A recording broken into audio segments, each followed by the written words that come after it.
Assalamualaikum warahmatullahi wabarakatuh. Perkenalkan, nama saya Sri Devi. Saya prodi Sistem Informasi semester 5. Jadi di sini saya membuat video, yaitu video tugas mata kuliah saya, yaitu tugas konstruksi dan pengujian perangkat lunak, di mana dosen ini memberikan saya pertanyaan dan saya menjawab sesuai pemahaman saya, sesuai pengetahuan saya tentang materi tersebut. Baiklah, kita lanjut saja. Baiklah, kita mulai di pertanyaan yang pertama, yaitu apa pengertian alfa dan beta, dan juga jelaskan apa perbedaan dari keduanya. Oke, saya di sini akan menjelaskan pengertian alfa. Jadi alfa itu adalah suatu proses pengujian atau evaluasi pada sebuah aplikasi yang sudah lengkap dengan fitur-fiturnya. Jadi, pengujian atau pengecekan ini dilakukan adalah bertujuan untuk mengetahui apakah ada kerusakan pada suatu aplikasi tersebut yang nantinya berpotensi menjadi error. Jadi alfa ini adalah suatu proses evaluasi sebanyak mungkin yang dilakukan oleh pengembang aplikasi agar produk yang mereka buat memenuhi standar untuk digunakan oleh para pengguna. Sedangkan pengertian beta merupakan suatu keputusan bahwa produk atau aplikasi atau digital tersebut layak digunakan oleh para pengguna. Oke, baiklah, itu adalah pengertian dari beta. Baiklah, di sini saya akan menjelaskan perbedaan dari keduanya. Dan saya sudah menjelaskan tadi pengertian alfa dan beta, jadi sudah ada gambaran-gambaran oleh keduanya.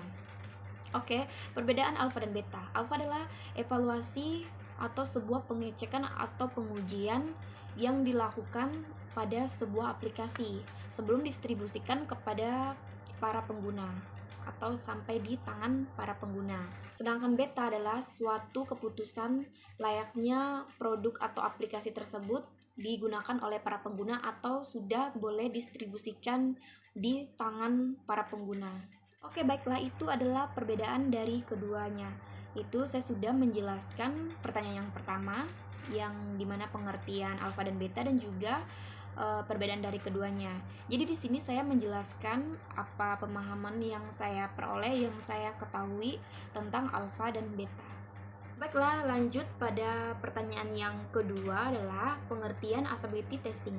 Jadi usability testing itu adalah suatu cara untuk mengetahui apakah aplikasi yang dibuat itu mudah digunakan oleh user dan seberapa efisien atau efektif aplikasi tersebut membantu user untuk mencapai tujuannya, dan apakah user tersebut merasa puas menggunakan aplikasi tersebut. Jadi usability testing ini dia mengetahui pengguna saat mengetahui apakah pengguna itu mudah menggunakan aplikasi tersebut, seperti user friendly. Jadi setiap pengembang itu harus tahu bagaimana membuat aplikasi yang baik, yang mudah dipahami dan dimengerti oleh pengguna atau user friendly bagi pengguna. Oke, pertanyaan yang ketiga yaitu mengapa pentingnya test progress, monitoring, and control. Test monitoring itu penting karena yang pertama itu memberikan umpan balik kepada tim dan pemangku kepentingan terkait lainnya tentang kemajuan upaya pengujian, menyiarkan hasil pengujian yang dilakukan kepada anggota terkait, menemukan dan melacak metrik pengujian, perencanaan dan estimasi untuk memutuskan tindakan di masa mendatang berdasarkan metrik yang dihitung. Jadi, tes monitoring itu adalah proses mengevaluasi dan memberikan umpan balik kepada fase pengujian saat ini yang sedang berlangsung. Sedangkan control test melibatkan membimbing dan mengambil aktivitas tindakan korektif berdasarkan hasil pemantauan tes.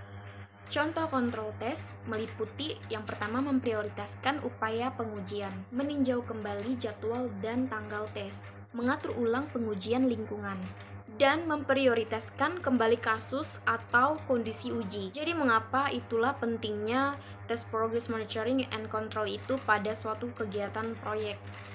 Jadi, monitoring dan controlling itu merupakan suatu tindakan timbal balik. Pada saat kita melakukan tugas monitoring proyek, kita juga pasti akan melakukan tugas controlling pada proyek yang kita jalankan.